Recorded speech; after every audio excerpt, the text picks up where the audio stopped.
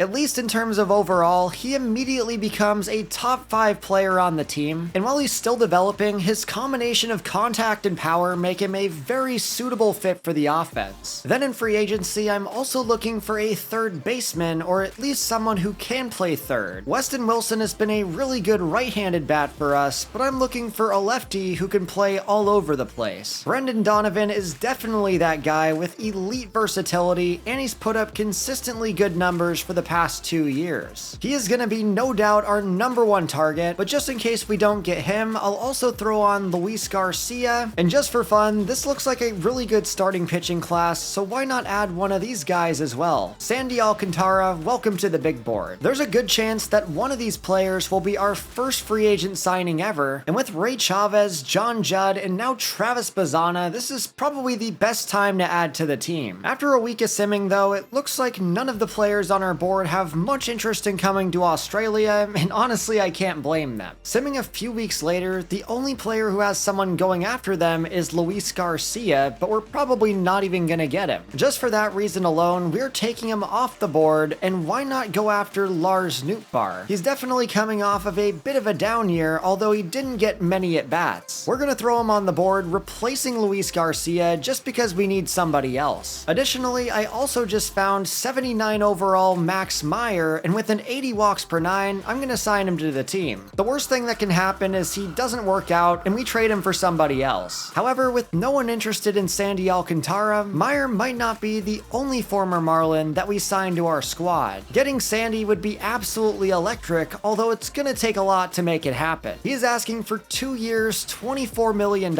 We're gonna counter giving him 4 years for a little bit less than that. It would be such a win to lowball him for under 20 mil a year. For Brendan Donovan though, I think it's probably smarter just to give the man what he wants. He's our #1 target. Those are the biggest free agent offers we've ever put out for anybody, and now I'm just curious if they're gonna get signed, as one person is already making their decision. This could go over very well for us, as pen is getting put on paper, and we signed Sandy Alcantara. That is crazy. We got him for nearly $5 million less than he wanted, and now Donovan joins him. Just like that, the Bendigo Roos get a whole lot better, signing 2 of the top free agents in the class. Checking out catchers though, it seems that SDS still has not fixed a glitch. For whatever reason, a lot of catchers do not get tendered contracts no matter how good they are, so it's not uncommon to see guys like Ethan Salas become available, or apparently this guy, Omar Freitas. He was a first-round pick in 2026 and is 76 overall, and while I really don't want to support a glitch in the game, I really want this catcher, so I'm gonna sign him. After those signings, here's our projected Season 4 lineup, as Ray Chavez slides into the 2 spot with Brendan Donovan going to 3rd. Now the pressure is really on David Fry to take a step up in his 3rd season with the team. In the event that he fails though, Curtis Mead is coming off of a good AAA season and could very well take back the starting job. We also signed Ryan Noda to a pretty cheap contract in the offseason to potentially push him as well. Then for the rest of the lineup, Travis Bazana slides into DH, although he can play left field or second base in a pinch. Then after that, Zach DeZenzo is kind of a question mark, as he did hit 21 home runs and 64 RBIs, but his average, on base, and OPS all went down last year. Left field is going to be pretty up for grabs, so we'll see what happens, as going down to catcher, Joe Mack is the starter just because of his potential. He got a lot better last season, posting a 722 OPS in his rookie season, but in the event that he takes a step back, Luis Campusano hit 73 RBIs last season despite posting a 648 OPS. The point I want to make with all of these players is there are a lot of options just in case any one of them struggles. That all leads me to Jack Sawinski, who is one of the biggest question marks on the team. He really turned things around after struggling in his first season with Bendigo, posting a 729 OPS, but of course in the second round we drafted Harvey Beatty. He is 10 years younger than him, but already a higher overall than him him right out the gate, and specifically, he is a much better hitter. Comparing his stats to Jack's, I'm not actually sure what he brings to the table, so there's a great chance that Beatty will be our full-time right fielder by mid-season. Then in the rotation, we finally have a legitimate ace in Sandy Alcantara. This rotation was really good last year as Cody Bradford did his thing, along with finally getting support from other players. Sandy Alcantara should only make that better, although there is a bit of a competition for the 5 slot between Javier Assad, Max Meyer, and Tristan McKenzie. With a pretty loaded roster, I didn't think I was going to take anyone in the Rule 5 draft, but hang on just a second. Daysbel Hernandez is here, and even though our bullpen is already really good, I cannot pass on adding an explosive impact player like him. He has 99 clutch and 99 velocity, but the cherry on top is he's extremely cheap. I will make that move all day, every day. Additionally, I see that Kasuma Okamoto is here, and with high 80s potential and absolutely no MLB service time, he is the perfect player to push David Fry. We're gonna take him. It is opening day of season number 4, and we're getting our first look at Sandy Alcantara. We're in a pitcher's duel against the one and only Paul Skeens, and we're still tied at 1 apiece in the 6th inning. However, the Roos get 2 aboard for Chavez in the 7th inning, and he's gonna beat out the double play. That puts runners at the corners for our new signing, Brendan Donovan, and honestly, I just made a bad decision. Not even gonna blame the game for this one, but Alcantara's dealing. We're facing the Pirates bullpen, so we have a good chance to take the lead, but they shut us down. Now we're counting on Michael Kopech to do the same, which he does. That will take us to the 9th, where we're still tied up at 1 apiece. That's gonna drop in there. Joe Max singles, so we cannot afford to waste this opportunity, pinch hitting Pablo Reyes. But he's already facing an 0-2 count and swings and misses. I really thought that was gonna work out, but on the very next at bat, John Judd singles to put runners at the corners, although he's gonna stretch this into 2. The 99 potential second baseman looks like a future star. Now with 2 outs though, it is all up to Chavez. This has been an absolutely sweaty opening day, and facing a 2-0 count, Chavez waits for his pitch and will clear the bases with a double. The second draft pick of the video gets us in scoring position, and the first draft pick drives him home. We're gonna be talking about Chavez and Judd a lot this season as they get us the win. What a debut for the Roos, as their offense didn't wake up until later in the game, but Sandy Alcantara only gave up 1 run, and the young guys got it done in the end. It was not a good day for anybody on the offense, with the exception of Chavez and Judd, but huge shout out to Sandy Alcantara for going 6 innings, only giving up 1 run, and the Rule 5 draft pickup Daysbel Hernandez getting his first save. This will be a 3-game series against Pittsburgh as we win the 2nd game, and are trying to start our season with a sweep that we will also earn. Bendigo has come out on fire as they also win a series against the A's, so they start the year with a 6-1 record. The draft will be a little different this year as we have the number 15 pick as opposed to something in the top 5. Regardless, our strategy remains the same as we're scouting pitchers by region and discovering right off the bat. Last year there was only 1 Australian player in the draft, so I'm hoping for something similar this year, but we might be getting lucky. I'm not seeing anything. There is not a single Australian player in this class, so for once in our life, we have free will in the first round. By the way, for anybody who was wondering about the farm system, we are in great shape. The Aussie Ernest Phillips is the number 2 prospect in baseball, and he's also joined by 2 other players in the top 10. Then after that, we have guys at 12 and 13, and then starting pitcher Jason Griffith from the first draft checking in at number 23. This year we have 10 top 100 prospects, so it seems the future is only getting brighter for the Roos. This year I could see several players getting major league call-ups, most notably Jason Griffith. We nearly gave him the call last year, but his hits per 9 was just a little too low. We're going to be keeping an eye on him throughout the season though, and if he performs at the AAA level, we might have to make some room for him. Then in the bullpen, we've got Jonathan McLean, who we traded Cal Quantrill for last year, along with last year's 6th round pick Armando Villa. The bullpen is already in very good shape, but these guys might be too good to keep in the minors. Then at the catcher position, there are 2 players. Both Lamar King Jr. and Omar Freitas were were both signed in free agency, but they are currently the highest ranked catchers on our roster. The only reason they're not playing right now is because Joe Mack and Luis Campusano are both coming off of pretty solid years. However, in the event that even one of these players slips up, there is a very clear path for one of these players to get a shot. Then of course, last but not least, we have Harvey Beatty. This is probably the biggest story of the year, as Jack Sawinski is playing like his butt is on fire, and that's kinda because it is. The 72 overall outfielder played well enough to keep his spot last season, but the drafting of Beatty certainly complicates that. At 75 overall, he's almost certainly gonna come up this season, and the only question is whose roster spot is he gonna take? We are moving fast through season number 4, although we just lost a series against the Pirates before rebounding. That will keep us at 10-4 on top of the NL West, and there's clearly a lot going right for this team. With many of our needs addressed in the previous 3 drafts, we're just gonna be looking to take the best player available at number 15, but at this point in the process, it's kinda difficult to know who that's gonna be. There are certainly some good players around where we're selecting, but nobody that's really jumping off the screen. All we can do is keep moving forward as we're taking on the defending World Series champions. We split the first 2 games before winning the third, so now we're facing a ton of pressure in game number 4. It is 3-2 and the bases are loaded. Winning this series would show all of MLB that we're legit, as Donovan hits it sharp to third base, the throw is not in time. And facing a lefty, David Fry can show off the power, but he pops up. That was so predictable. 3 off seasons ago, we signed David Fry to be our new best hitter, but ironically, he's actually been one of the worst every single season. We cannot let Fry be the reason we lose, as we're in the 9th inning and Hernandez nearly blows the save, but gets out of it. Despite giving up a home run, he shuts down his former team as we win this game 4-3. We win the series against the defending champs 3-1 in a game where we didn't hit a home run, but had a bunch of doubles and a triple. A 15-6 start is much better than I was expecting, as we win another series. We have a chance to make the playoffs for the very first time, as Brendan Donovan has been an elite free agent signing, and despite only having a 653 OPS, David Fry is driving in a lot of runs. It's also been a great start to the year for Jack Sawinski, who apparently is rising to the occasion when faced with pressure. Despite not being a power hitter, he is tied for the team lead in home runs in a 3-way with John Judd and Brendan Donovan. Going down the board, pretty much the entire offense is playing good, as there's Ray Chavez and Travis Bazzana. Then in the rotation, Sandy Alcantara and Cody Bradford are both off to great starts, although the same cannot be said for Javier Assad, although he is starting to heat up. I would say that we could try out Max Meyer for a couple games, but in 17 innings, he is not looking any better. Fortunately though, our other 2 starters, the converted relievers, Brian Hoying and Tyler Alexander, are both playing extremely well. It is way too early in the season to judge the bullpen, but Michael Kopech looks elite, along with Aaron Capiello. Daysbel Hernandez is currently our closer, and while he's done a decent job, he may not be the guy forever. Without a doubt, I would say the bullpen is the best part of our team, and it's honestly insane that it has a chance to get even better. So far in scouting though, we've uncovered a couple of international gems in Stuart Tanana and Juan Ybarra. Both players seem to have very high ceilings and could be options late in the draft. I'm also interested in this starting pitcher from Jersey, John Turnwall, although we still have to scout him. Changing gears a little bit, another guy we discovered is Chris Fink, who is a closer out of New York. From my experience, discovery closers are pretty much guaranteed to last until the end of the draft, which usually makes them a pretty safe value pick. I can't believe the Roos have a 5-game division lead, but now in early May, they're facing their biggest test of the year. You can never afford to sleep on the Dodgers, who seem to be as good as ever, as they have kept their entire core together while also signing AJ Puck and Ramon Laureano. The Dodgers are never a team to mess with, although we did just beat them 5-1. We start the series on a very good note, although now we're in a bit more trouble. We are trailing by 2 runs, but just walk the bases loaded, and now in the 6th inning, we have a chance to do more damage as Lucas flies out deep into right center field. That will get runners at the corners. We have another chance to tie the game, as Donovan is facing 2 outs, and they leave one right over the middle that we take advantage of. That is another big play from the new arrival. I know I've said this a million times, but just give him a chance. I still believe that David Fry can be productive, and he's really gotta stop making me look silly. I don't know what type of dirt this man has on Bendigo, but he keeps getting chances. To make things even worse though, the Dodgers have their lead back, and apparently their pitchers can just block balls now. We just got robbed of a single, but it really wouldn't have made a difference, as our offense has not been able to get on base. The Dodgers now have a chance to end it, and they do exactly that, scoring a run to take a 2-0 lead, and David Fry, of course he finally singles. With 2 men on, this game is not over, although it's pretty close. Down to our final out, we are pinch hitting Luis Campusano for Joe Mack, and we need him to bring back the magic from last year. Luis was incredible for the first half of the year before falling off, but he cannot get us the W. LA wins a very close game, and I feel like I've been saying this the entire video, but we're really good at getting on base and really bad at scoring runs. That is one thing that really needs to change if we're gonna make the playoffs, as we do win the series. That is a big deal because now at the start of June, we still have a lead, but we just lost a bunch of games. We are still not a very good team on paper, so I'm genuinely concerned that we've just been riding a hot streak this entire time, as looking at the offensive numbers, I'm not sure how much of this is gonna be sustainable. We started out the month losing 5 games in a row, and now in the middle of June, we get swept by Kansas City. Suddenly, the Padres are only 3 games behind us, so we really need to figure out why we're struggling. One answer to that question could be our 5th starter, Javier Assad, who is somehow 8-2 despite putting up pretty rough numbers across the board. It kind of feels like our magic is starting to die, especially as we lose another series against Philadelphia and against Detroit. The Roos are in danger of losing their lead before the All-Star break, but there's a bunch of wins in a row. Right on cue though, the Dodgers acquire Kyle Stowers, so we might not be safe. It is time for the draft, where there are no Australian players we have to draft, so we can take the best player possible. One player that makes a lot of sense at number 15 is Luis Serna Ruiz from Mexico, but we'll have to see if he makes it there. If he doesn't, we could very well be taking Daryl Mortensen. At least from a talent perspective, this is a really loaded draft class, as we have a nice combination between discovery and non-discovery starting pitchers, along with a lot more position players, including a first baseman. It's very unlikely that Robert Saito falls to our 2nd selection, but if he does, he's almost certainly the pick. But we also have an opportunity to crank our hog. Caden Hogg is significantly worse at number 76, although I still believe he's a good project player. I'm also a huge fan of shortstop Eddie Nunez, along with several other discovery players, so I didn't really have time to scout. To be fair though, in the case of Philip Seo, we don't really need to scout him, as our scouts think he's the number 17 player in the draft. We're jumping straight into this draft on a pretty good note, as sure enough, the highest ranked scouted player, Luis Serna Ruiz, is available and will be our selection. Now simming to our next pick though, it looks like my first baseman is gone. Robert Saito would go at number 18 to the Reds, which is earlier than I expected, but MLB The Show loves nothing more than sniping my favorite players, and they did the same thing with Eddie Nunez. In addition to that though, Daryl Mortensen went 3 picks before my selection, which is just really bad luck. Unfortunately, that is going to completely change my strategy and wipe this board clean, and I really wish I could select a pitcher here, but outside of the 3 discovery guys that we're saving, this class is kinda buns. All of my mid-round options were drafted way earlier than I expected, so we're just gonna go with the best player available, and it just so happens that we could really use a first baseman. I'm really hoping our discovery scouts do not let us down. Now simming to our next selection, we're gonna see what we can do. It looks like our board is pretty much still intact, and as I say on this channel, when literally all of your scouted options are gone, take the best closer on the board. That happens to be Alden Iden, and he doesn't actually look that bad. Hopefully that one works out. Simming to our next selection though, I see that my first discovery pitcher went by, so I do need to monitor this situation. The reason I say that is the rest of this pitching class is really not good at all. Here in the 2nd round, it's time for another flyer, going for Adrian Guardado. One of my most tried and true draft strategies is if the potential range is high and the overall is very low, look at the left side of a player's individual ratings. If you see a lot of single-digit numbers, you're probably gonna get a high potential player. That's a strategy that usually works out for me, and we're gonna try it once more, taking Reed Shabazian, I think. 99 potential, 57 overall, and I see 2 fat zeros next to his power grades. Hopefully that translates. At this point in the draft, I have only 1 discovery pitcher on the board that I like, and I've played the waiting game long enough. We're selecting Juan Ybarra. Now simming to round 6, I have no idea what's gonna be left for me, and just a spoiler alert, it's basically gonna be nothing. However, the scouts say that Anthony Cole is the 58th ranked player in the class, although I highly doubt that. Unfortunately though, I don't think we really have a choice. We're taking Cole. There's no other way to say it, that was an absolute nightmare of a draft as all my favorite players got selected significantly earlier than they were supposed to, but hopefully despite all the chaos, we were able to find some diamonds in the rough and add to our team. Unfortunately, we are going into the All-Star break one game back of the Dodgers, who have won 9 out of their last 10. I do have to say, despite our slump, we have not been too bad on paper, as Brendan Donovan and Ray Chavez are both All-Stars. Donovan is leading our team in home runs with 15, and Travis Bazzana is right behind him, having a really nice season. Then in 3rd place, we have Jack Sawinski before David Fry checks in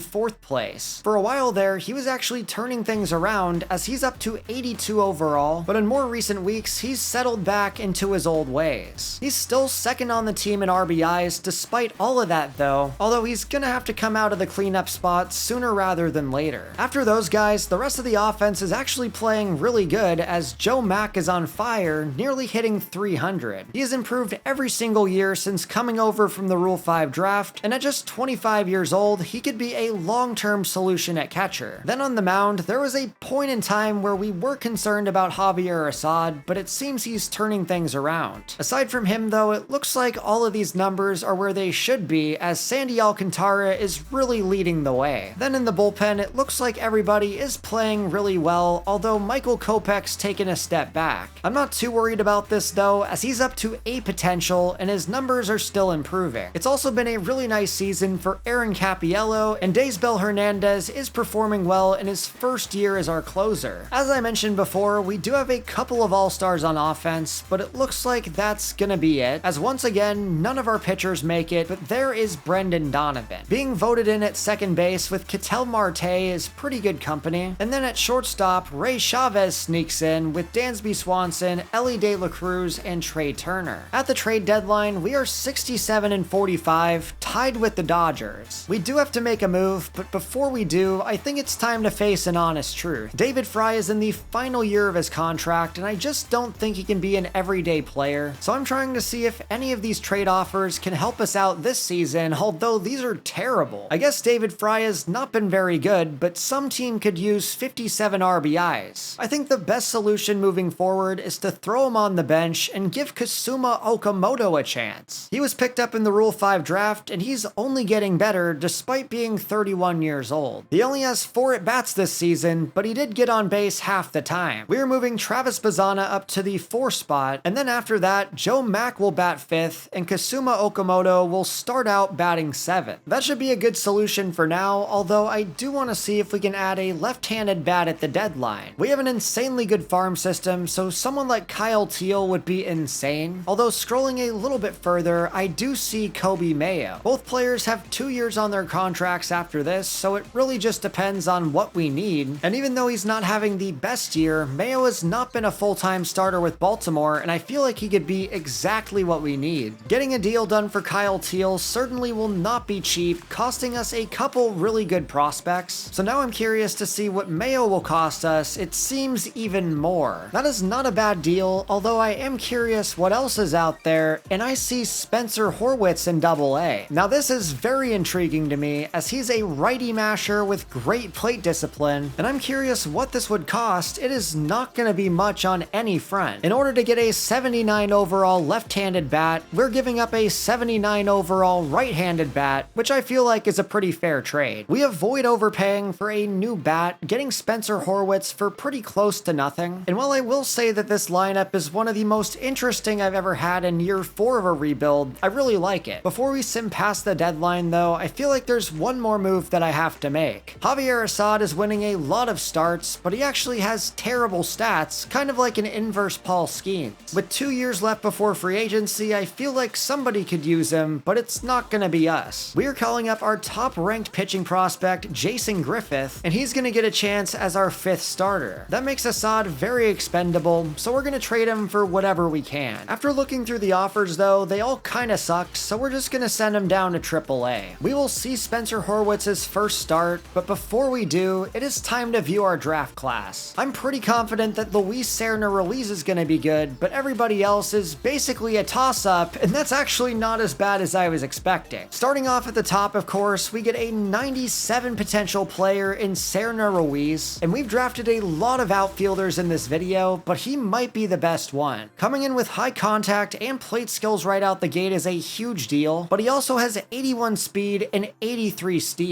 This man is our right fielder of the future, and I can't wait for him to prove it, as then with our second selection, we didn't have many options, but it seems that Philip Seo was a safe pick. He's only 84 potential, which I guess is a little bit disappointing, but he's a left-handed bat coming in with really good contact right out the gate. He could be a guy we see on our team sooner rather than later, as then with our next selection, we took a high ceiling closer who is 67 overall. Then after this point though, we had pretty much no idea what we were doing, as we took two project players and it seems they worked out for us. We took those two guys, followed by Juan Ybarra, who ironically might actually be the worst of the bunch. We're just gonna pretend that this last selection did not exist, as I didn't trust my scouts on that one at all, but still pulled the trigger, and that's on me. With another draft class out of the way, we're just gonna sim the rest of the season, hoping that our new additions are enough to win us some games. By all counts, we should be a playoff team, but I'm a little nervous as we lost 2 series in a row before rebounding against Baltimore. Somehow at the end of August, we are half a game up on the Dodgers, even though it feels like our entire offense is currently on a cold streak. Before we get to September call-ups, I do have to note that Jason Griffith played electric in his first month. He went 3-2 in 6 starts, which is not great, but in those starts, he posted an ERA of 1.62 and a whip of 1.05. Finding our 5th starter this late in the season is such a huge deal. With a month to go in the year, the NL West title race could not be any closer, although we just lost a series to the Dodgers. If we lose this next one, we could very well be cooked, but we step it up, getting the victory. Then after that, we also swept the series against the Giants, so we have a 2-game lead with just a week remaining. I feel like all we have to do is win at least one of our last 2 series, and we do even better sweeping the Reds. That will give us a 2.5 game division lead, and no matter what happens, we're officially in the playoffs. Now just one more victory will secure us the division title, we lose our first 2 to San Diego, and simming the final game, we win it. Now I gotta give credit where it's due. Our boys absolutely took care of business this season, and the addition of Brendan Donovan was so valuable to our success. Bringing on him and Sandy Alcantara took our team to a new level that we really didn't know it could go. It seems that Brendan Donovan elevated the play of everybody around him, including Jack Sawinski, who was pretty much on thin ice at the beginning of the year. After another good season though, it looks like he's gonna live to see another day. It was also a nice year too for John Judd and Ray Chavez, which was expected, along with the brand new addition Travis Bazzana. Despite ranging from 20 years old all the way up to 25, these guys are the core of our future, so it is very exciting to see them putting up good numbers. Somehow, someway, David Fry ended the year with over 700 OPS, as it seems the thought of losing his job was enough to kick him in the pants. Then in the rotation, I already mentioned Sandy Alcantara, but he was legit, along with Cody Bradford, who continues to impress as a former Rule 5 draft pick. He has posted under 4 ERA for 3 seasons in a row, but at least in the final 2 months, the best player on this staff might have been Jason Griffith. At age 20, the 74 overall rookie finally gets the call up, and he absolutely cooked. He ran with this opportunity, posting a 2.56 ERA, and also put up a WAR of 1 in just 2 months. Just for reference of how good that was, converting that to a full season would put him right around 3, which would be marginally better than Sandy Alcantara. In the playoffs, we're gonna ride the backs of our rotation, along with our league best bullpen, as Michael Kopech is up to 85 overall and continues to look like a genius signing. We also had a new closer this season in Daysbel Hernandez, who had 61 saves. All around, this was a really solid year for the Roos, despite not winning any major awards, with Hernandez coming in 3rd place for reliever of the year. I would not be shocked if he led the entire league in saves, and as a matter of fact, he did. We got a pretty strong team in season 4, and in our first playoff series, we're taking on Milwaukee. Right off the bat though, just taking a look at their loaded roster that also now includes Jeremy Pena, I'm worried that we're gonna be out of our league. We're just gonna rip the band-aid straight off, simming the first first game which we lose. That is not a good way to start things off, especially against a team like the Brewers, as we also lose game 2 and get swept. That is obviously not how we wanted the playoffs to go, but I'm fully optimistic that we're gonna be back stronger than ever. After making the playoffs for the first time, our big challenge is what to do in the offseason, and apparently David Fry is not a free agent. I went this entire season thinking that he was, but it turns out he has one more year of arbitration. At 33 years old though, that's gonna be an interesting decision, because while he did improve the second half of the year, I don't know if it was good enough to earn another contract. Re-signing him for his final year of arbitration would cost us $8.4 million, and I don't know if that's worth it for a platoon guy. We're gonna resign the rest of our players first and come back to David Fry, since I'm still not sure what I'm gonna do. I do think that the combination of Horwitz, Mead, and Okamoto can replace David Fry, but I also want to check free agency because there might be something there, and Spencer Torkelson is really tempting. He is basically the same player as David Fry, but significantly better, as he's a right-handed bat who can play against both sides. I might have to come back to that one, but strolling down the list, it actually looks like this first base class is really good. I think someone like Jake Berger would basically be a better version of David Fry, and he would only cost a couple more million a year. Along with that though, there's also Romy Gonzalez and Andrew Vaughn, who would also be good options. In our search to upgrade first base though, it's also worth mentioning that we just drafted Philip Seo. I know he's only a 61 overall, but he has a very unique skill set that only a few first basemen in the league have. He is a left-handed bat who can consistently hit for contact, and while the power's not really there, it might not matter. After our performance in the playoffs though, I'm also interested in bringing in a mid-tier starting pitcher, since I really feel like that was an area of weakness. This is a pretty good pitching class, but the guy I'm interested in bringing on is Mitch Keller. At 82 overall, he's only going to cost us about $15 million a year, so we're adding him to the board, and just in case we do not get him, I do like Mike Soroka as a backup. It is very tempting to go after another infielder, but just being realistic, looking at our roster, I feel like one of these three guys could replace David Fry if we decide not to resign him. We just made a trade for Spencer Torkelson, and I do believe in Kasuma Okamoto. We're reaching the point where a lot of the players that we started the franchise with are starting to regress, including Nathan Lucas. He had a pretty solid year for us as our leadoff hitter, but he's regressing quickly, and with guys like Gavin Cross getting better and Harvey Beatty on the way up, I'm not sure if we need him anymore. We're sending him to the Mets in exchange for Estevan Guillen, but I also see they need a starting pitcher, and Javier Assad is expendable. Now with Assad in the deal though, we can upgrade our first baseman, going from Estevan Guillen to Sam Bentley. That will be just good enough to get the deal done, so we're making the trade. Bentley is a very interesting player who's probably a boomer bust prospect, as he has elite power and pretty much nothing else. He's basically the inverse of Philip Seo, so I'm curious which one of these players has a better career. With those two guys getting traded, I have also decided to move on from David Fry, as we're trading him and Pablo Willits to the Nationals, who are loaded on shortstops. In return for this deal, we are getting Eldon Enfield, who is buried in the National system, and they also happen to need a second baseman and a first baseman. Then the final trade we're going to make this offseason is sending a pitching prospect to the Dodgers in exchange for left fielder Mark Valdez. He is a contact first hitter who's going to help us replace Nathan Lucas, but in order to get the deal done, we're also going to throw in Luis Campusano. With trades out of the way though, I want to go back to the free agent pitchers that we're going after, and gauging the interest, that's actually not bad. I would be fine with either Soroka or Keller, although I do prefer Mitch because of the walks per nine. I'm not too worried about teams swooping them up just because they're far down the board, so after a few weeks of simming, we're putting in an offer for Mitch Keller. No one else is interested in him, so we're starting off giving him a lowball offer of 3 years, 11.7 a year. After a full month of pretty much no free agent interest, I'm very curious if he's gonna sign that, as here comes the decision, he is a Bendigo Roos. With the addition of Mitch Keller, I feel a lot more comfortable with this rotation, especially because Jason Griffith is just getting started. He has a potential and should improve once again, while Cody Bradford and Tyler Alexander have both played far above their ratings. I feel like that move makes Max Meyer very expendable, and while he's a good player, he's gonna cost about $7.6 million. I do feel like we can get something for him in a trade, and this 20-year-old center fielder will definitely do. The final move we're making this offseason is signing B potential first baseman and catcher Endy Rodriguez to a 4-year deal. He's basically likely David Fry Part 2, as we can get him for very cheap, and he has good potential. Hopefully he works out a bit better than Fry. After a pretty eventful offseason, here is our lineup going into season number 5, and I don't know about you guys, but I am very excited about the top of the order. Not only do we have Ray Chavez and John Judd at 1 and 2, along with all-star Brendan Donovan, but after DHing last year, Travis Bazzana will fill in at left field, while Spencer Horwitz moves down to number 5. I debated putting Horwitz at number 4, but Bazzana does have the higher ceiling, so that will definitely be something to monitor moving forward, although the player I'm most excited about is Mark Valdez. We acquired him from the Dodgers, where he was probably gonna rot in AAA for the rest of his career. However, I do really like the skill set, being able to hit for contact with good plate skills and sneaky power. And then wrapping out the lineup, we have Joe Mack and Jack Sawinski, along with the biggest question mark in Kazuma Okamoto. I'm really hoping that we can get better production from him than we got from David Fry, as Okamoto can definitely hit. Then on the bench, we also have a switch-hitting first baseman slash backup catcher in Endy Rodriguez, who's only 75 overall and has plenty of room to grow. Then rounding out the bench, we have 3 right-handed bats who will all play against lefties. Then in the rotation, it's pretty much going to be the same as last year, with the addition of Mitch Keller, and getting Jason Griffith for a whole year should also be huge. Brian Hoying and Andrew Wantz are the long relievers, with Jonathan Loaisaga, Brian Baker, and Josh Winkowski being the medium relievers. Then for the second year in a row, Michael Kopech is our setup man, along with Aaron Capiello, while Daysbel Hernandez will be our closer. This is one of the most intriguing teams in baseball, and that is not even including how many players could be called up this season. We have the most intriguing team in baseball, with a combination of fun players at the MLB level, and a lot more players in AAA that could be called up sooner rather than later. Players like Jonathan McClain and Armando Villa are very close to the majors, and the same goes for catcher Omar Freitas. I feel like the only reason he has not been called up yet is the surprise performance of Joe Mack. He has been a pretty good player for us, but I think long term he's more suitable as a backup. Then there's other prospects like Ruben Irizarry, who's 68 overall and could make his debut, although he's being blocked by another player. As our team improves, that's going to become more and more common, but if there's anybody who I would count on making their debut this season, it is Harvey Beatty. He is an elite hitter with very good contact and sneaky power, but the area that he really sets himself apart in is his fielding and athleticism. Compared to guys with similar skill sets, he is currently the highest ranked outfielder on the roster, but I do want to see how he does in another year at AAA before bringing him up to the bigs. It is opening day of season number 5, and Sandy Alcantara makes his second opening day start. There's still a lot of questions about our team, but this could be the year as John Judd opens things up with a single. That was a slow roller that cleared the infield, and now Chavez pulls this foul. He was unable to get on base, and now the rookie Mark Valdez hits into a double play. That will leave us scoreless, but here comes an RBI. Alcantara gives up his first run of the season, and now Elly De La Cruz goes deep. This is not the way we wanted to start the season, as we fly out again, and Cincinnati has a prime chance to extend their lead. We left 2 guys on base. It is 4-0 in the bottom of the 6th, but Ray Chavez drives in the first run of the year. This could be our chance to rally, as Chavez is taking off for third and steals a base. That puts him on third with 1 away as Valdez walks. This could be our chance to rally back, but for the 4th time today, we hit into a double play. Unless something changes, that is how we're gonna lose this one, as we embarrass ourselves on opening day. We only scored 1 run on 5 hits, which is not gonna cut it for the rest of the year, and while the Reds are certainly a good team, they're not amazing. This is a 4-game series to open up the year, as we lose game 2 before winning the 3rd. Now with Jason Griffith on the mound, we're looking to even the series, and we do that with a 7-1 win. It seems the offense has woke up, although we lose a series to Tampa Bay before beating Atlanta. We have the chance to sweep Atlanta, who just 2 years ago won the World Series. This would be a great way to rally back after a tough start, as it's 4-3. We fail to score an insurance run, but our bullpen shuts them down, and now we get 2 aboard in the 9th. Here's an RBI chance for John Judd, who makes good contact, but that's going right to the center fielder. Once again, we cannot score a run, so now Daysbel Hernandez has a 1-run lead against his former team and immediately gives up a double. Now he's really feeling the pressure, as a home run is all they need to walk it off. This stays fair, and the runner advances to third. The game is tied, but he can't find the plate, and we cannot let them walk it off. Hernandez is facing a full count and cannot make the play on the ball. overall, this game is tied up. Nolan Jones delivers the RBI single, and I swear if we go on to lose this game, I'm gonna be so mad. Right now, it's really not looking good as they retire the side, and all we can do now is sim forward and hope they don't walk it off. They instantly do. The Braves rally back from behind to avoid the sweep, and this was a very embarrassing loss where we did not score a run since the 3rd inning. That type of performance is unfortunately not going to be good enough to win baseball games, but we follow up with a series win against Boston. We've been extremely inconsistent to start the year, but maybe there's some hope to catch up, as we are 3.5 games behind the Diamondbacks. Looking at the stats though, it seems the offense is finally starting to get going, as Ray Chavez leads our team in hits despite having a 699 OPS. That is a little lower than I was hoping for, but it should go up as the season goes on, as John Judd also has a 744. It is very nice to see Brendan Donovan having another good season, and then right underneath him is Kasuma Okamoto. I still have very high hopes for this guy, as we're trying to replace David Fry, and these numbers will certainly do. Another player deserving more attention is corner outfielder Mark Valdez, who we traded for in an effort to replace Nathan Lucas. So far, he's assuming that role very nicely, putting up really solid stats. Even though we started out a little bit colder than last year, we still have several players with an OPS above 700, and overall, I would say the offense is in a pretty good spot. On the other hand though, the pitching rotation is a completely different story. Sandy Alcantara is 0-4 to start the year, while Mitch Keller's numbers are not that much better. This is also on pace to be Cody Bradford's worst season by a long shot, as in his previous 3 years before this, he did not post an ERA above 4. Our first 3 starters are really not looking good, although it seems Mitch Keller's starting to heat up. On the bright side though, Jason Griffith is continuing a great sophomore season, while Tyler Alexander is also doing his thing. Without a doubt, Bendigo has the added challenge of being in a really tough division, although they just won a series against the Diamondbacks. Up until that point, Arizona was in first place, but now the Dodgers overtake them. At the start of June, we are 29-25, and it finally feels like we're on a roll. The big problem for us right now though is that our division is insanely good. We're only in 3rd place. There's a very good chance that 4 teams from the NL West could make the playoffs, so I'm really glad to see that we're putting up solid numbers as we're 3rd in hits, and have also jumped all the way up to 1st place in team ERA. As far as runs go though, we're ranked a little bit lower, tied for 14th. That is one area of the game that we definitely need to improve in, although to be fair, we're not exactly built as a power squad. Core players such as Brendan Donovan, John Judd, and Ray Chavez all hit for pretty much exclusively contact, but it's nice to see that Travis Bazzana is heating up, while Kasuma Okamoto has been good all year. The offense has been good, but what I really want to talk about is the pitching, as almost everybody's on fire. That includes our top 3 of Sandy Alcantara, Mitch Keller, and Cody Bradford, and I cannot state how much of a relief this is. At first glance, it looked like the rotation was gonna regress, but they got it together and have really been lighting it up. None of this would be possible without Jason Griffith though, who has really progressed in his 2nd year. He is 77 overall and has a 10-1 record as a starter, along with a 2.17 ERA. The former 2nd round pick continues to prove himself as a core piece of the future. With our entire team playing its best baseball, I don't see any reason why we can't take the series lead, as we split the first 2 games of this series against the Dodgers. That makes this final game of the series very important, as the Dodgers are 1 game ahead of us. It is 1-0 in the bottom of the 9th, as Daysbel Hernandez is trying to lock down a save, but Andrew Vaughn sends that deep into left center field and out of the park. He has blown a save for the 2nd time in one of the games that we've watched, so even though he has 99 clutch, which is usually really good for a closer, these stats are not really that good. It might be time to take him out of the closer role, but fortunately Travis Bazzana drives in a run the other way. That is a very needed RBI double as we bounce back. Now it's time for take 2 as Hernandez gets the strikeout, and we're giving him one more chance to lock in, which he does to give us the victory. Travis Bazzana was the real MVP of this one, securing the extra inning RBI double. Regardless, a win's a win, and we're in first place with a 50-32 record. We're playing very well, but we're not fully out of the woods yet, although we did just win 3 out of 4 against Arizona. It is very clear that there's something special going on in Bendigo as they beat the Giants 16-7. Now we're going into the MLB draft, where we are looking to add to a core that already has 5 top 10 prospects. With 16 players in the top 100, it, it's really hard to imagine the farm getting much better than it already is, but we're gonna do everything we can to add a few more players. I will say that the strength of this draft class is absolutely in the back, although at pick number 26, there is a pretty interesting pitcher on the board named Oliver Cruz. Unfortunately for us, we're picking at number 26, and there's not a lot of talent near the top of the draft. Most of the value is gonna come from later in the class, so we might be sitting ducks for these first couple selections. We're starting the draft taking the best player on the board in starting pitcher Albert Vina. He's not gonna have a high ceiling, but he does have a great walks per 9 and should be good trade bait at the very least. With that selection out of the way, the fun can really begin as Spencer Sanchez is the highest graded non-discovery player. And then at 105, we are selecting Michael Tulibits, which is probably one of the coolest names I've ever heard. Unfortunately, the starting pitcher class is absolutely awful, so we're going to be taking position players the rest of the way. We start out with a corner outfielder before going to center fielder Steve Santos. That is a really good value at 165 as he's ranked 95 in the class. Then to close things out, unfortunately there is nothing left, so we're going for a high ceiling player. How about Wallace Maxwell? Why not? That will close out a pretty okay draft, but more notably, the Roos have a 3.5 game lead at the break. After starting off on a bit of a shaky note, this offense has gone 180 and is playing extremely well. Behind our success is Travis Bazzana, who is leading us in home runs and RBIs. The key to our offense is the young core of him, Ray Chavez, and John Judd, along with our supporting cast led by guys like Spencer Horwitz and Jack Sowinski. It's also been a much better season for Kasuma Okamoto, who is taking over the role of David Fry quite well. The team is really having success, but there's room to be even better as there are players that we need to bring up. The first of which is 82 overall outfielder Harvey Beatty, who's not putting up the best numbers at AAA, but definitely deserves to be on the MLB roster. The other piece we're going to bring up is Omar Freitas, who I believe can be our starting catcher right now over Joe Mack. I do have to say, no disrespect to Mack, and there is still a chance that he could DH for us, but it seems he's kind of plateaued as an average player. Therefore, we are calling up Omar Freitas. After those deals, here's our brand new starting lineup with Omar Freitas plugging into the 6th spot, and then against lefties, Harvey Beatty will be hitting 9th. We should be successful the rest of the season, especially if our rotation keeps doing its thing, as there have been very few negatives across the board, especially with All-Star Jason Griffith. I think he's the first one of our starting pitchers to ever make the All-Star game, which is awesome. However, he will be joined by Tyler Alexander, but even despite our offensive success, I'm not seeing anybody there. That is not really a surprise, as I feel like our offensive players have been snubbed the entire series, but getting 2 All-Stars is still a huge success. We've been a really good team, but I feel like these new additions can take us to a new level, as we've won 5 out of 6 games to start the break. At the start of August, we are 70-38, but the Dodgers are not going away super easy. Checking out our draft class, we got a lot of talented players, including our first round pick, Albert Vina. I know that 82 potential is not the best, but 70 overall coming in is pretty elite, and I can't complain about 77 walks per 9. That also allowed us to take all the other players that we wanted, as we selected a high quality closer, along with 4 position players over 90 potential. No matter how you slice it, this was another successful draft for Bendigo. Going into the final 2 months of the season, it is going to be an intense battle between us and the Dodgers for first place in the division, but it does seem that our offense is up for the challenge as Omar Freitas is playing extremely well out the gate. That is really encouraging to see because we're going to need everybody at their best potential. We're jumping straight into this simulation, holding our breath that we can win some games, as we do for the most part hold down the fort. At the start of September, we are still in business, but a new competitor has emerged. While the Dodgers have lost ground, the Giants are just a game and a half back. This is no coincidence though, as they've added Ronald Acuna Jr. and Zach Gallen. With the way the Giants are playing, we have to start September on a good note, and we do exactly that, sweeping the Yankees. They are now 3.5 games back, so I think we're safe to sim all the way to the end of the season. We lose a series to the White Sox, but do reach 100 wins with just a few games to go. We have secured the division win and the best record in the league, as we look to close the season strong, beating the Giants 2-3. Season 5 comes to a close with 103 wins, as 3 teams from the division made the playoffs. In the last half of the year, we really saw this team come into its own as Travis Bazzana broke out as a star. 34 bombs and 122 RBIs probably has the Guardians regret trading him. He was our best player on offense, while John Judd was not far behind him, and Ray Chavez was also highly productive. I also need to give my flowers to Kasuma Okamoto, who did a really good job replacing David Fry with 23 home runs and 75 RBIs. To no one's surprise, he is the Rookie of the Year. That is another potentially core piece for the offense, as Jack Sawinski had another good season, and Harvey Beatty played well in the last half of the year. Unlike last year, I feel like this offense is going to be incredibly dangerous in the playoffs. Then, of course, we have to talk about the rotation with Sandy Alcantara, Mitch Keller, and Jason Griffith all playing at a very high level. That is not where it ends, though, as Cody Bradford had another really good season and arguably the best of his entire career. A 2.79 ERA and a 1.13 whip are both the best of his career, but he also posted a 3.4 wins above replacement. He is one player that only continues to get better, along with Tyler Alexander. Then in the bullpen, we had a bunch of guys with sub-3 ERAs, which is always very good to see. With a first-round bye, we're going to be a huge problem in the playoffs as we're taking on the Dodgers. That is really not what I wanted to see, although I probably should have expected it. They're really good. If we can win this series, I would actually put money on us winning the World Series, but it's clearly not going to be that simple. They start out with a 1-0 lead as we're unable to get anything going against Roki Sasaki. Fortunately though, with the bases loaded, Alcantara gets out of the jam, but now in the fourth, the hits will not stop coming. We desperately need a spark of offense, but against Sasaki, it is not going to happen. As I said, our offense was going to be scary, but we only have 4 hits on the game. Getting shut out would be a terrible way to start, but there still might be hope. The bases are juiced for Mark Valdez, who hits it straight to right field. That will secure an embarrassing Game 1 defeat, and even though the playoffs just started, we might be going home. Ohtani starts this off with a 2-run shot against Mitch Keller, and we are not looking good, folks. We have failed to score a single run in a game and a half against the Dodgers, and they are starting to break through our rotation. Just like last game, we are getting shut out by a 99 overall pitcher as it's 4-0. We beat the Dodgers for the division title, but they are clearly the better team. And after facing one 99 overall pitcher, we're going up against another one. The roster that I'm using is called Good Jibes Post-Deadline version 2, and what I like about it is that it really juices the ratings of players. That makes this type of rebuild extremely difficult as the Dodgers strike first in an elimination game. However, we do have the bases loaded, but immediately we ground it to the shortstop. Unfortunately, we might end the playoffs without scoring a single run, as that's another dinger. Fortunately, Valdez does drive in a run, but it might be a little too late. It's gonna take a miracle for us to get back in this one, even after another run, as the Dodgers still lead 5-2. We are down to our final 3 outs of the season, and there it is. We've been swept in 3 games by the Dodgers, only scoring 2 runs in all 3 of those games. Just like last year against Milwaukee, we end our season in embarrassing fashion, and while we do have a very talented young roster, I'm beginning to doubt if it's enough. The team that just beat us has over a page of 90 overall players, and while we do have 16 top 100 prospects, it's gonna be a while before any of them are MLB ready. We could also be losing one of our best players, closing pitcher Michael Kopech. It is not gonna be cheap to keep him, but I do have to try, offering him a 2-year, $20 million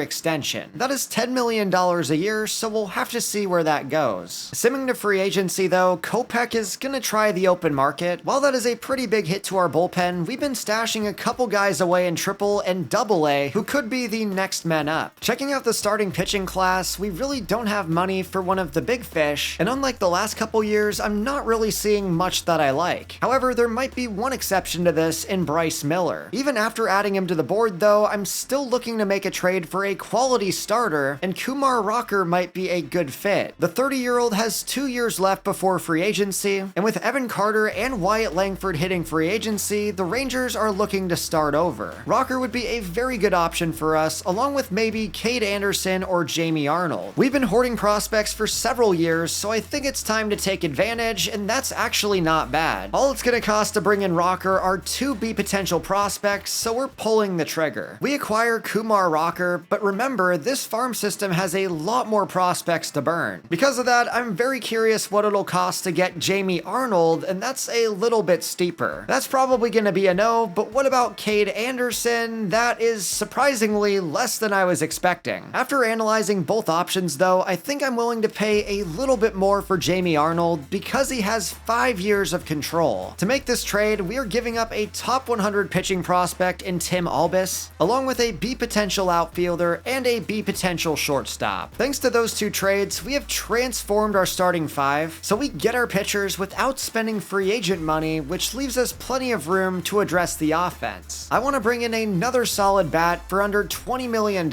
and Dominic Canzone is no doubt the best option. We are throwing him on the board along with Kyle Stowers as a bit of a pipe dream. We are not leaving this offseason without addressing an offense that only scored 2 runs in the playoffs. After advancing a week, it looks like we're going to get Dom Canzone, as he has a 71% motivation and nobody wants him. We're not going to waste any time signing Canzone before it's too late, offering him 3 years for $15 million a year. There's a really good chance that he doesn't sign that offer right away, as we lose Kyle Stowers, but of course we were prepared for that the entire time. Now going into Canzone's decision, he will be coming to Bendigo. That could be the end of the offseason, but one of the players I threw on my board, Justin Slayton, has 96% interest. We're going to offer him the lowest contract we can, and if he signs, as he actually will. That is kind of a shocker. There were several other teams that were interested in him, but he takes a lowball offer to come to Bendigo. Adding Slayton to a bullpen that already has 2 new faces in Jonathan McClain and Armando Villa should be more than good enough to replace Michael Kopech. Just like that, we are starting season number 6 of the Bendigo franchise, and honestly, I'm not really sure where this is going. We have been unable to compete in the postseason, but we took some great strides to get there, trading for Kumar Rocker and Jamie Arnold this offseason. Both players should make our rotation a lot better, but then the offseason was not done there, as we signed Justin Slayton, along with corner outfielder Dominic Canzone. Here's our starting lineup in season 6, as Dom Canzone slides into the 5 spot, while Omar Freitas and Harvey Beatty will finally be playing a full season. Then in the rotation, we've got Sandy Alcantara making his 3rd straight opening day start. Very excited about Rocker and Arnold, along with Jason Griffith, who was an all-star last year. He will be our number 4, while Cody Bradford won the job over Mitch Keller, who is quickly regressing. Then in the bullpen, we got a whole lot better, bringing in Armando Villa, Justin Slayton, and Jonathan McClain. To start the year though, we're giving the closer role to Aaron Capiello just to see how he does. He has the highest ceiling of anybody currently in the bullpen, so if he wins the closer job, that would be ideal. Before the season starts though, I do want to point out that Avi Hairston is very close to getting called up. He is 79 overall at 22 years old, which is more than good enough, so if any of our pitchers start to struggle, he is the next man up. Then after him though, we have an Australian player in Ernest Phillips. He is 75 overall and has the highest ceiling of any pitcher in the farm, so at some point this year, he could be getting a call-up. Then on the offensive side of things, there's 73 overall Joseph Vogt, who has 99 potential just like John Judd. In the event that someone on the offense is struggling, we could call up Joseph Vogt, and both John Judd and Brendan Donovan have a ton of positional versatility. Aside from Vogt though, do not sleep on 19-year-old outfielder Luis Serna Ruiz, who we drafted in the 1st round in season number 4. Despite being 76 overall, this guy is an elite hitter, and on top of that, he's also athletic. With Jack Sawinski starting to regress and Zach DeZenzo not being super consistent, Serna Ruiz could find himself on the team this year. Without further ado, we are starting the season, although I do see that they changed my lineup. We're off to a pretty bad start, but we do rally back with a run. A series of singles ties the game in the 2nd, but there's a run. Despite being a good offense on paper, it feels like every time we sim, we can't score a single run, but there we go. I'm glad we tied it back up, but honestly, I was hoping to see some more fireworks. We have only scored 2 runs on 9 hits, but here comes Spencer Horwitz searing this one up the first baseline, and Harvey Beatty is gonna get all the way to 3rd base, but for some reason, he decides to keep going. That was a terrible decision that ends our rally as we're going to the 9th inning, still tied at 2 apiece. The last thing we need is to be walked off in the first game of the season, but we are already faced with 2 outs, and Dominic Canzone flies out to center field. All we can do now is simulate and hope that Daysbel Hernandez does not ruin this for us, as it's not looking good. I wanted this guy to be our closer so bad, but the numbers just weren't good, but at the very least, he could still be a solid setup man. Sure enough, we're going to extras in the first game of the year. That is actually the first time of the game that we've had a lead, as Aaron Capiello is trying trying to close it out and blows his first save of the year. The season just started, but I can already tell that we're gonna miss Michael Kopech as we get runners at the corners. That is very good because after the way last inning went, I'm gonna want to score more than a run. Kasuma Okamoto makes it 4-3, but Brendan Donovan softly grounds out. Despite what happened last time though, we're leaving Aaron Capiello in the game to clean up his mess. Starting the year with a blown save does not bode well, but this could be it. We're down to our final out, and that's a beautiful strike. That will make it a 1-2 count as here comes the changeup, and he gets him for strike 3. Despite the stress, Bendigo is victorious on opening day, and all I'm gonna say is this was not pretty. We got pretty much the entire offense involved, and some players like Harvey Beatty and Kasuma Okamoto were impressive. Then on the mound, it was a quality start for Sandy Alcantara, going 7 innings, giving up 2 runs. In the end, we get the job done, but I'm really hoping that the rest of our games are not like that. We do win the first series of the year 2-1, and now beat the Phillies 2-1 as well. Fortunately, we are winning a lot of games, but now it's time for a rematch against the Dodgers that we are going to win. Maybe the addition of 2 new starting pitchers is helping us out, as we are 14-6 and 2 games in front of them for the lead. It also seems our success is carrying into May, and it's gonna have to because the Dodgers are not going away. Fortunately for us though, the signing of Dom Canzone has really taken this offense to the next level, as he has a 930 OPS through the first couple months. Then after that, the defending Rookie of the Year, Kasuma Okamoto, is also playing extremely well. He is second on the team in RBIs and third on the team in RBIs, and it's a bit surprising seeing Ray Chavez as the team leader in home runs. It also seems that Travis Bazzana and Brendan Donovan are also having good years once again, while John Judd stays as consistent as ever. Then in the rotation, we are also on fire as Kumar Rocker and Cody Bradford both have hot streaks. Rocker in particular though has been very impressive, posting an 8-2 record, and if he continues playing like this, he might have to be on the team for a little longer than 2 years. Then alongside him, the other new addition, Jamie Arnold, is also putting up good numbers, which is great to see. Then, as I said at the beginning of this season, this bullpen is easily the best part of our team, and just looking at the numbers, it is very easy to see why. So far at the beginning of the year, we are first place in batting average and second in runs, along with second place in team ERA, right behind the Dodgers. By the way, in the MLB draft, we're forced to take a relief pitcher in the very first round, which is not ideal. I would much prefer to take somebody like starting pitcher Elmer Correa, but even with the restriction of taking Aussie players, I think we've drafted pretty well. Entering the month of June, we have a 2-game division lead despite being 40-18. Despite winning 2 division titles in a row, the Dodgers are clearly not trying to let us win a third. We're sitting in first place, but now it's time for a series against the Dodgers as we split the first 2 games. We have a pretty comfortable lead and go on to win this series. This will take us into another MLB draft where unfortunately we're forced to draft this reliever in the first round. That's obviously not ideal, but there's actually a chance that he could be serviceable for us, which is all we really need. After that though, this draft class is actually pretty good, so I feel like we could make an impact. We're selecting at number 26, shocking the entire world, taking a reliever. Hopefully he's a good reliever, but I would have preferred to use my first rounder on somebody else. Simming to our next selection though, the number 3 player on the board is still available, so that certainly helps us out. Then after that, there's still a lot of very good players on the board, but the best one is third baseman Roberto Nava, who is number 44 in the class. And then with our next pick, we're taking first baseman Ben Fernandez. That is a very nice selection, as he's the number 69 player in the class. I actually feel like we did really well in this class, getting several players at positions of need, including a discovery pitcher. That will hopefully add to an MLB best farm system that has 19 players in the top 100. At the break, we are 65-31 with a 4.5 game lead over LA. Despite winning 104 games last year, we're actually on pace to beat that as the entire team is putting in work. Ray Chavez is leading us in home runs and RBIs, but I do have to note that Harvey Beatty and Kasuma Okamoto are playing extremely well. Both players are posting OPSs of 800 or above, along with Dom Canzone. Then on top of that, John Judd makes his first All-Star game, and Brendan Donovan is having another good year. The offense is still first in the league in hits and third in the league in runs, but where we really stand out is in the rotation. We have the best ERA in the league. These guys have been awesome all season long as Sandy Alcantara is doing his thing, along with new signings signing Kumar Rocker, who did in fact make the All-Star game. That was a big trade for us because if the season ended today, he would be the Cy Young winner. Then after him, we signed Jamie Arnold, who's up to 85 overall. It finally feels like the rotation is good enough for the playoffs as Cody Bradford is still dealing. Add in the fact that our bullpen is still lighting guys up, and there's a lot to be excited about. Checking out the All-Stars, Kumar Rocker makes the game, along with Justin Slayton. That is already 2 pitchers for us, but we also had 2 rookie closers make the game, and it's very well deserved. That is 4 All-Star pitchers for the Roos, but checking out the offense, I'm curious if anyone aside from Judd made the game. Going down the list, there is Ray Chavez, so that will give us 6 All-Stars. That could not have gone much better for us, as we are starting off the second half strong with a sweep against Minnesota. At the deadline, we might want to make a move, but before we do anything, we are trading away Mitch Keller. He's playing really well for us, but we just don't need the $11.7 million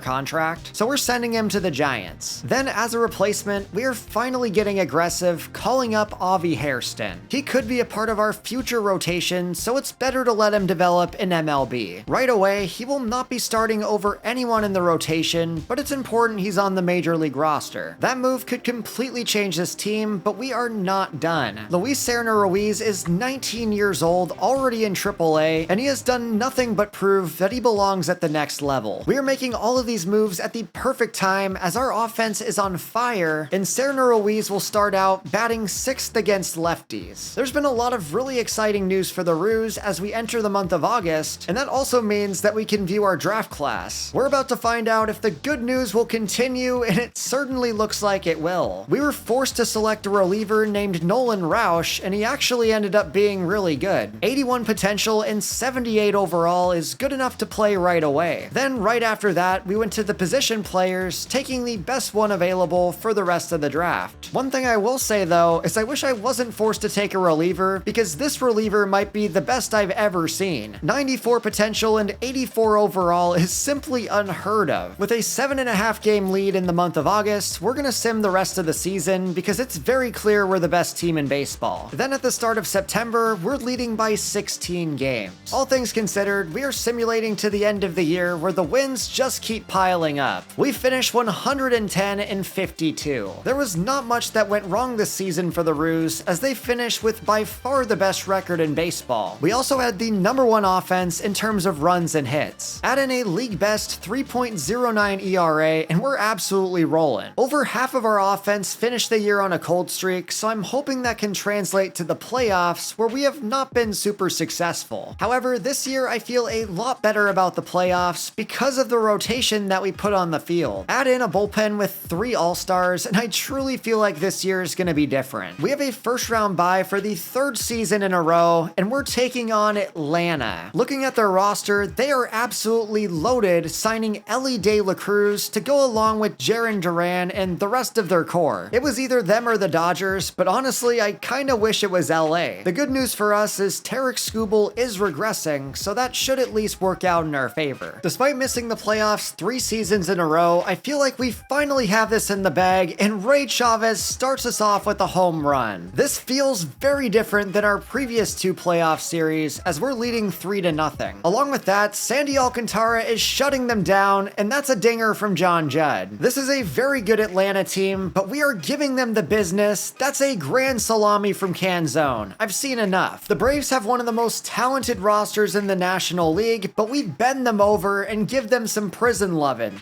13-0. That is the best win in team history. Literally the entire offense was a part of this victory, as we had 19 hits. Right now, we have an insane amount of momentum, as we also win the next game 8-1. That also means we are 1 victory away from winning our first playoff series ever, and that's a sweep. The Roos bust out the brooms. We take care of business when it matters most, and now we're taking on Milwaukee in the NLCS. If you remember back in season number 4, they were the first team that ever beat us in the playoffs, so very fittingly, this is a great chance for revenge. We are jumping straight into this, simming the first game, which we win 13-6. This offense has remained dominant as we start out the game with the run before they strike right back. We're gonna need another good performance from Sandy Alcantara, who so far is doing pretty well. However, we scored 3 runs in the 6th inning and would go on to win this game. game. That was another gem from Sandy Alcantara as we win 4-1. After getting swept 2 seasons in a row, we have not lost a playoff game, although that changes here. We lose 9-8, but then rebound with a Game 4 win. Thanks to our great performance, we are now 1 win away from the World Series. Okamoto starts us off with a home run, and Jason Griffith is holding it down. We are absolutely rolling as there's a 2-run home run, and all I can say is it feels so good to be getting revenge on Milwaukee. That's 3 more runs in the 5th. It definitely took a while to get here, but now in season number 6, it looks like we're going to the World Series. We secure a 7-0 victory, winning our first ever pennant in dominant fashion. It has been a special season for Bendigo, but now the big question is who are they taking on in the big game? Simming ahead, to absolutely no one's surprise, we're taking on Seattle. As you all probably know, I'm a hopeless Mariners fan, and I'm convinced that SDS sent me a rigged copy of MLB The Show. The reason I say that is the Mariners are in pretty much every World Series of any franchise that I've ever done. In this particular simulation, they traded for James Wood and also signed Gleyber Torres and Geraldo Perdomo. That's insane. Just a side note to everybody, it's about 5 o'clock in the morning, and I don't know what my cat is doing over there, but she's trying to take that Anderson .Paak poster down. I can't even count how many times I've lost to Seattle in these franchises, and this might be another time. They strike first, it's 2-0. We really need to get something going on offense, and thank you, Spencer Horwitz. That completely just saved the game for us, and now Chavez gives us the lead before Freitas drives in 2 more. I was a little nervous, but now we're cruising, although we give back-to-back shots. What is this game? We've got Bryan Woo versus Sandy Alcantara, but it's looking like a AAA game. If this comes down to the bullpen, I do feel comfortable, as ours is incredibly good. There's 2 singles, followed by a walk. Can we score a run? We do not, and Seattle homers. Now it all comes down to the bottom of the 9th, where we lose the game. I swear if we lose the World Series to Seattle, I need to take a break from this video, like this relationship wouldn't be healthy anymore. Fortunately for us, Kumar Rocker just pitched an absolute gem, and with our bullpen taking over, Seattle does not score. We are on our way to winning this game, although we could really use an insurance run, but fortunately it doesn't look like it's gonna matter. After losing game 1, we come back to take care of business, and I cannot even explain how big of a deal it is that Kumar Rocker beat George Kirby and Jamie Arnold also clutches up. It seems we have the momentum and the lead going into game number 5 as we start out with a home run. That is a leadoff shot from our first draft pick of the video, Ray Chavez, and with Griffith on the mound, we score another run. Add on to the fact that we have a perfect game going, and I feel like we're gonna win this game. However, right on cue, Seattle strikes back with 3 runs because of course they do. They will never not be my nemesis, but their former player Canzone helps us out, so now all we need to do is lock them down for 3 more innings to secure the victory. That's gonna help us out. There's 2 runs followed by a 3-run shot. From there, we're able to hold it down for a 10-3 victory. This series started out very rough as we lost the first game, but ever since then, we have been locked in and have a chance to win the World Series. Before we jump into game 5, I just need to take a moment to pay tribute to this team because this is one of my favorite rosters that I've ever constructed. I have never used Travis Bazzana, but it's so fitting that he became our star player along with John Judd, who was drafted in the 2nd round. 3 of our top 6 players on the roster were all from our very first draft class, and the big time trades for Jamie Arnold and Kumar Rocker are probably the biggest reason we're here. Even if we don't win the World Series this year, this team doesn't have any pending free agents and appears to be set up for a very long time, as they have 22 top 100 guys waiting in the farm system. In a world with the Dodgers, the Phillies, and I guess the Mariners, we have built a baseball dynasty in Bendigo, but the last thing I want to do is talk like this game is over because we're down 1-0. Bryan Woo is an absolute animal, and we have failed to score a single run with him, although that finally changes in the 7th. We were waiting for that one all game long as we're trying to win the World Series. That will bring us to the 9th inning, where we are simming 1 at bat at a time, and there is a dinger from Spencer Horwitz. That could very well do it as we take the lead in the 9th inning. You could not have wrote that up any better, as Aaron Capiello is on the mound but gives up a dinger himself. This game has been absolutely insane, and we're going to extra innings. I cannot believe that just happened, as we're going to the 10th, and after a John Judd single, we come up empty. I was ready to celebrate, although although the Mariners are making that very difficult, but there's a dinger. We will see if they can bounce back from that one, as Capiello is still in the game. He is looking for the final out of this rebuild, as there's a swing and miss from Naylor. That will set up a 1-2 count. We are going for the high fastball, the windup, the pitch. Naylor makes contact. That is sky high. Chavez goes out to get it, and he will make the catch to win the Roos a World Series. After getting swept in our first 2 playoff appearances, we finally bring this team to glory, and in season number 6, that feels so incredibly sweet. Thank you guys for watching another long rebuild. If you enjoyed this one, please drop a like on the video and subscribe, and as always, click right here to see more content.